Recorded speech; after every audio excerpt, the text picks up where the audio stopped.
Hi, welcome to Thaddaus Dawson Speaks, Liberation Through Valuation, where soul meets soil.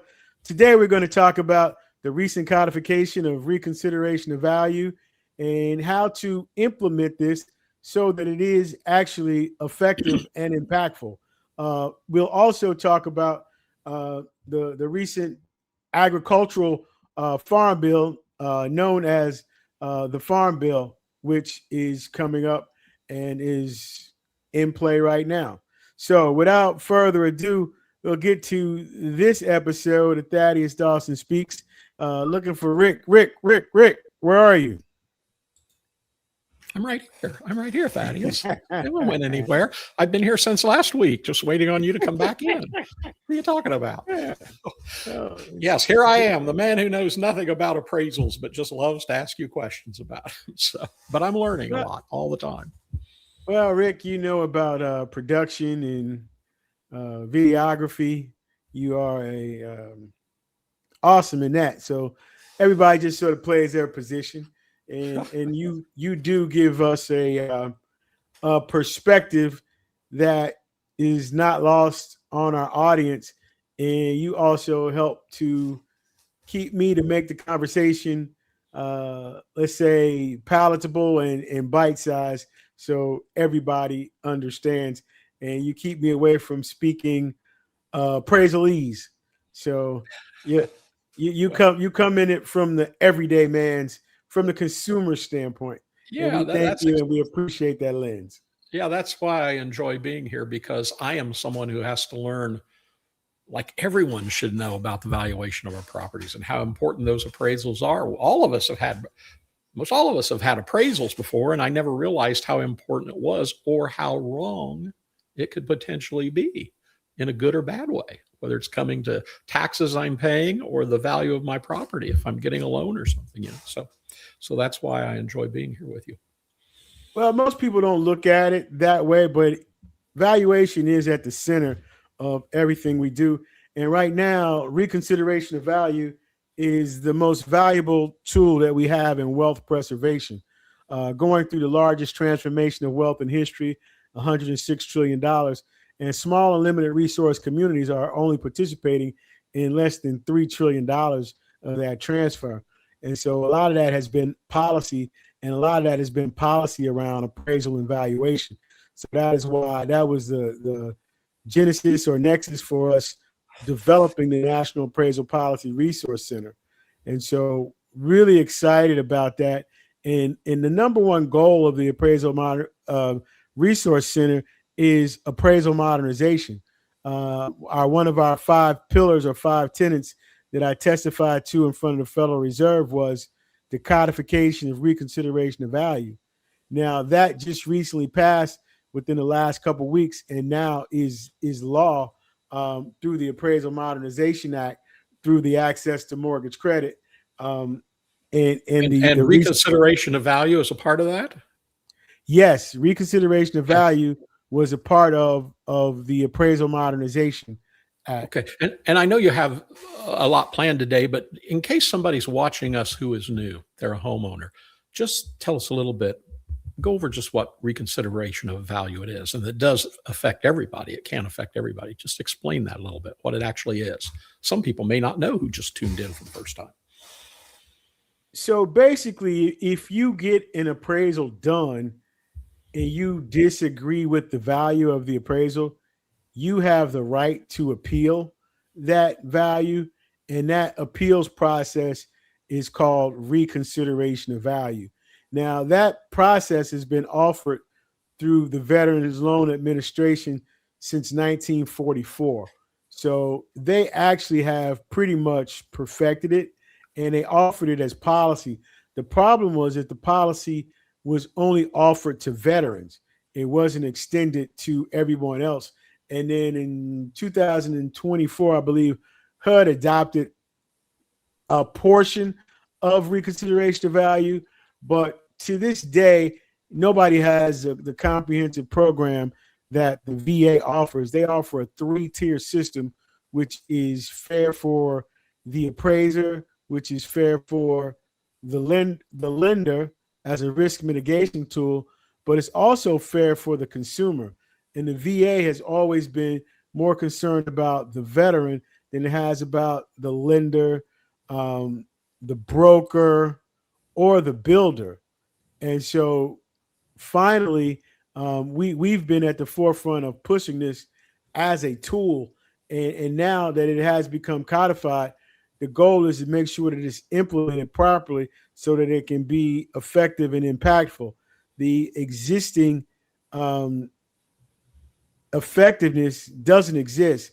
And part of the reason is there is no appraisal enforcement authority. And so that was another thing that we testified to, is a federal appraisal enforcement authority. So you have some level of recourse. And we also testified to a national appraisal license.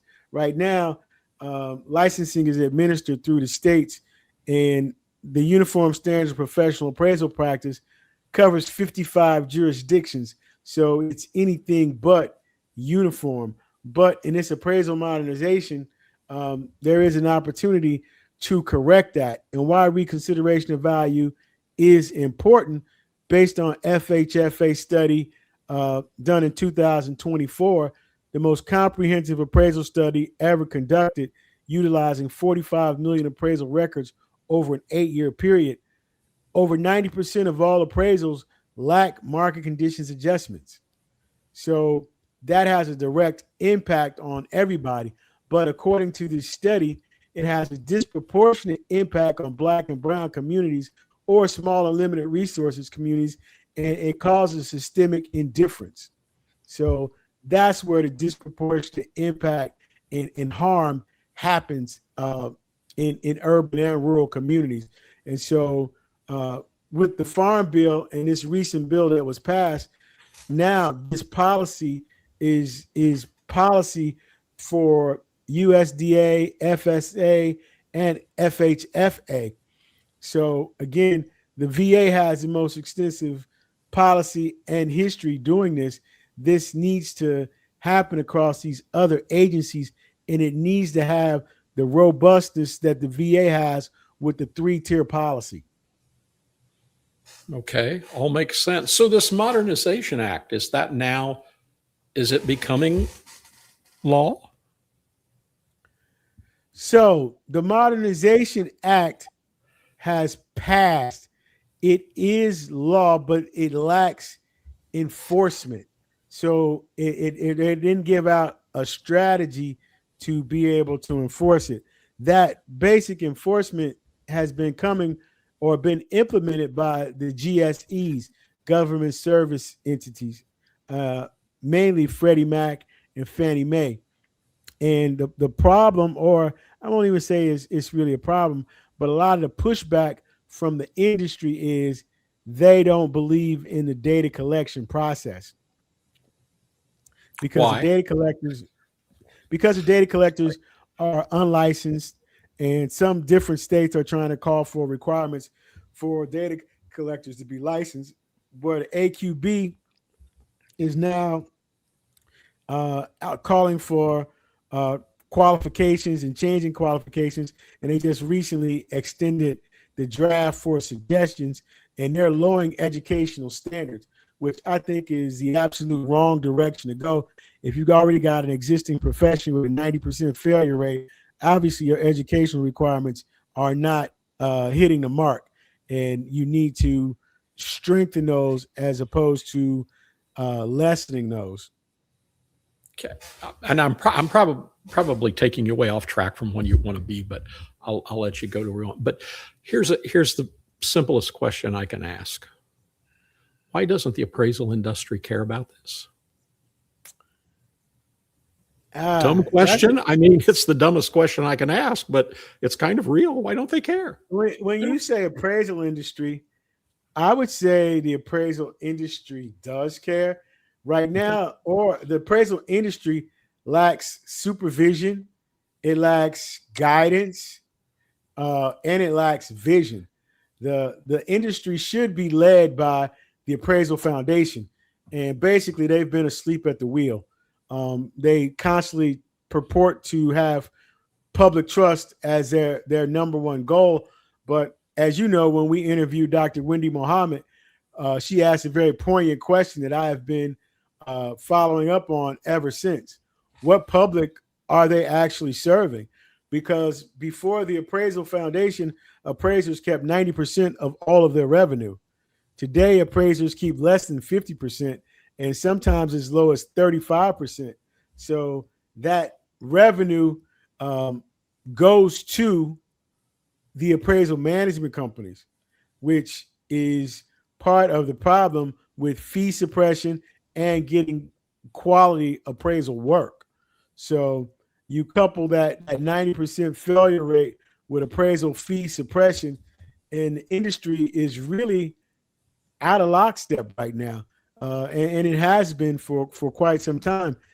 We are hosting our Appraisal Modernization Summit October 22nd through the 24th in Cincinnati, Ohio. And why that's again so significant is Cincinnati is the birthplace of the appraisal profession. The very first appraisal meeting in the country was held in Cincinnati in 1932 by the Appraisal Institute, bringing together 120 appraisers from all across the country. The appraisal profession methodology and paired sales analysis has not really advanced much more than it was then. And today you have technology, and you're able to make the profession more accurate through data science using evidence-based, data-driven analysis. So if we get to that point, I think we have a great opportunity to improve the accuracy of appraisal. But right now, use prep requires something that is not accuracy. Agreement. You need to have an agreement of your peers of most reasonable. Well, if 90% of your peers are inaccurate, then everybody's going to agree that in the inaccuracy. And that goes back to our series, Miseducation of the Appraiser. A lot of the appraisers just don't know. But one of the things that I've been doing reconsideration of values for the last couple of weeks across the country. And again, that 90% market conditions omission is real.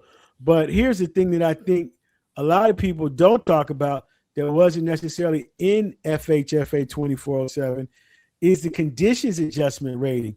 They touched on it, but the thing that I've seen is the conditions ratings are inconsistent, and these condition ratings are not driven by USPAP. The conditions ratings are driven by the UAD data set through the GSEs, where they have C1, C2, C3, C4, 5, and 6. And what I've noticed is if you look at the definitions, the appraisers are missing. I've seen repeatedly properties that have been completely and totally rehabbed and have an effective age of less than 10, yet they receive C3 ratings. Well, C3 means average, and it's a default rating. And there was a study done in 2014 that folks use average and C3 just to avoid having to get into a discussion. So again, it's about the miseducation of the appraiser. And I've seen this condition rating inappropriately given based on the effective age and the description of the property. So if you are adjusting incorrectly for that, the next thing you know, you have a contaminated comparable sales pool. And so every reconsideration of value that I read, they talk about offering new comps. Well, I think that's kind of, I won't say disingenuous, but even not necessary if you correct the condition rating that is actually given for the report and you adjust or you make the adjustments accordingly. That goes a long way to mitigating some of the problem as well, because I've seen the property mischaracterized from a condition rating and then handicapped by negative adjustment. So it's being penalized twice. And so that impact is compounded. So these are some things that need to be hammered out in this whole codification process. There needs to be a separate stream from the engaging appraisal entity, be it the appraiser or the appraisal management company. Now, I want to ask you about this because I guess I hadn't taken notice. I've probably heard you say it a lot of times, but the appraisers used to keep about 85% of their fees that they got, which is a good thing. But now it's much less than that because of appraisal management companies. So this is a middleman kind of thing. Who are appraisal management companies?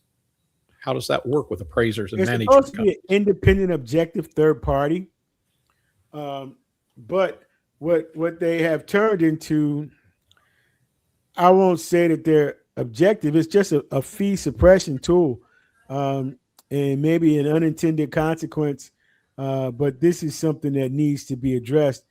Several of the appraisal management companies are in the middle of class action lawsuits right now, but because of the fee suppression and how they conduct their business, appraisers suffer, and they suffer greatly. So you might not be getting the most competent appraiser appraising your property. For one, they haven't been educated properly through market conditions adjustments, and then two, the goal for the management company is profit margin, and so you send the least experienced, inexpensive appraiser out to actually do the valuation of the property. Okay.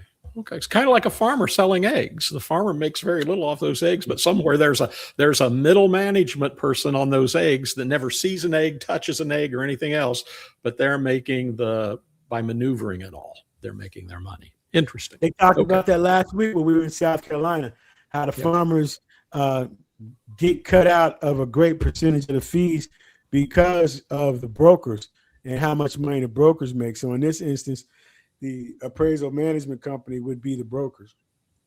Okay. Okay. Well, see, I've learned something today too, a little more, but thank you for answering my stupid questions. But anyway, I know you wanted to talk about reconsideration of value today. So, well, there are no stupid questions, and we did talk about reconsideration of value. And again, now that it's been made law and we have been at the forefront of that legislation, it's really exciting to see it happen.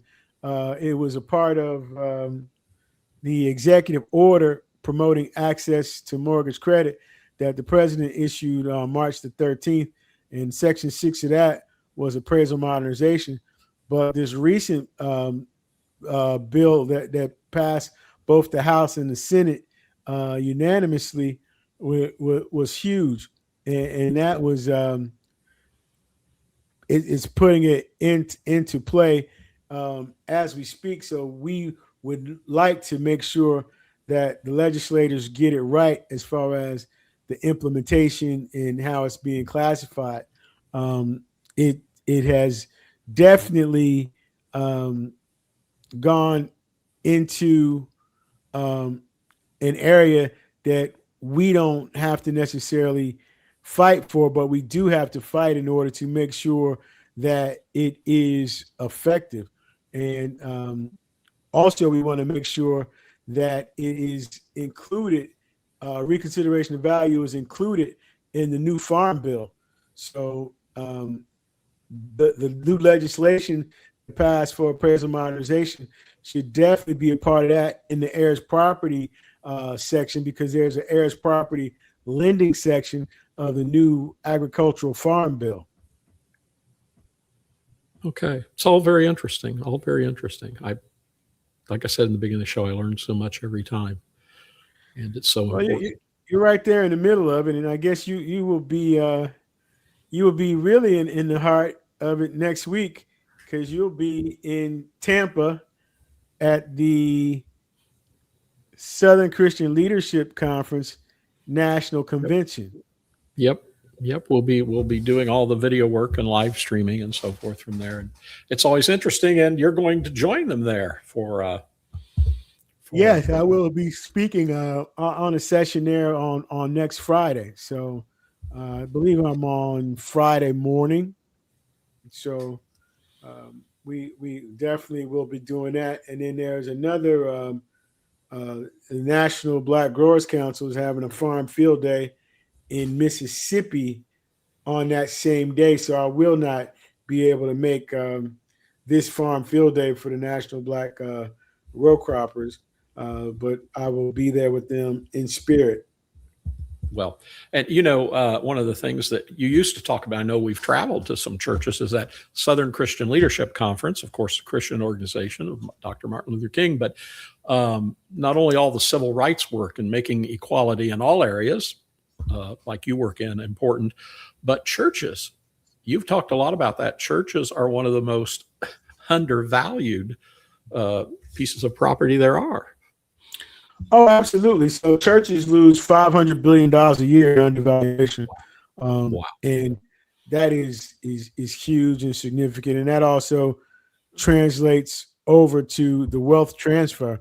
So the church has been quite a big part of the community, and a church plays a huge part in valuation.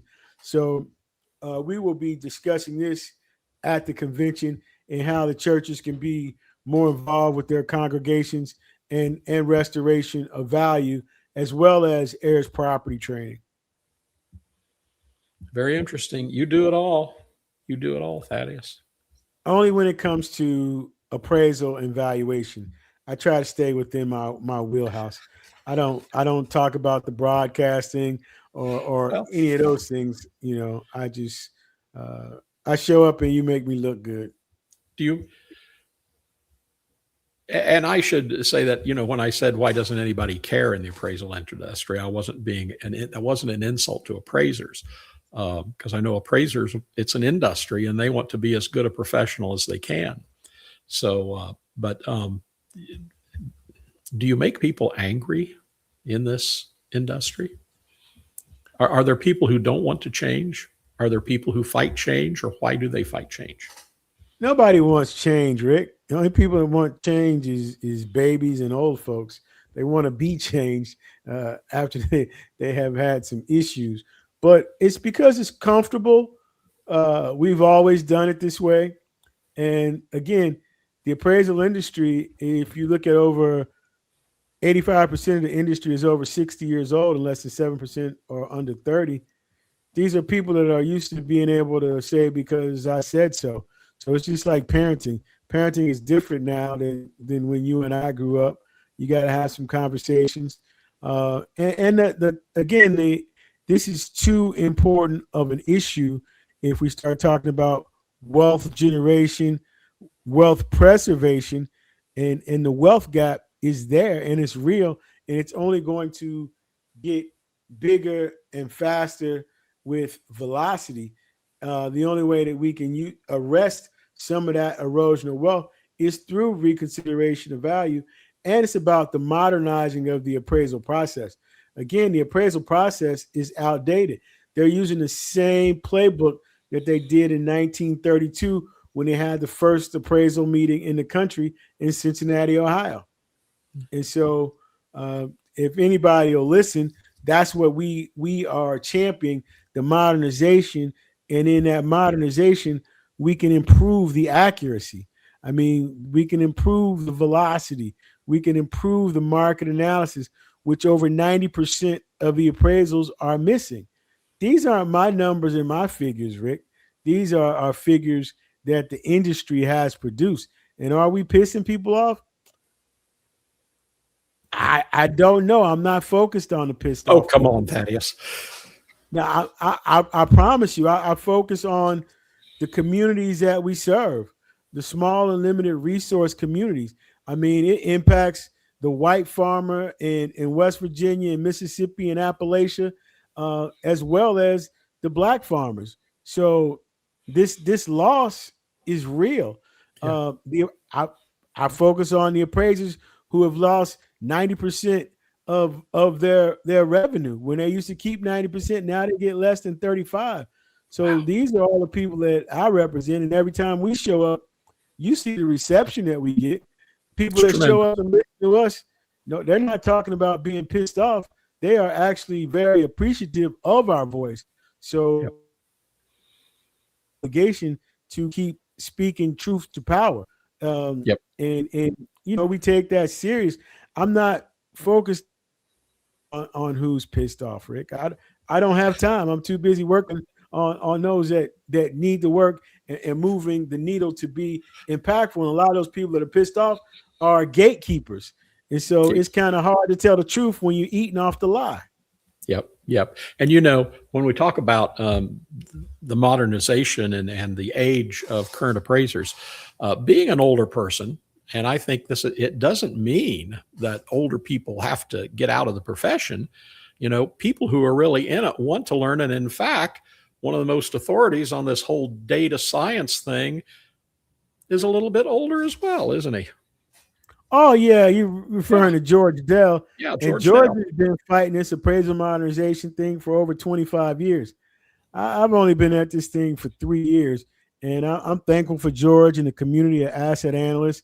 There's a couple other groups out there that are rocking with the data science and updating the process.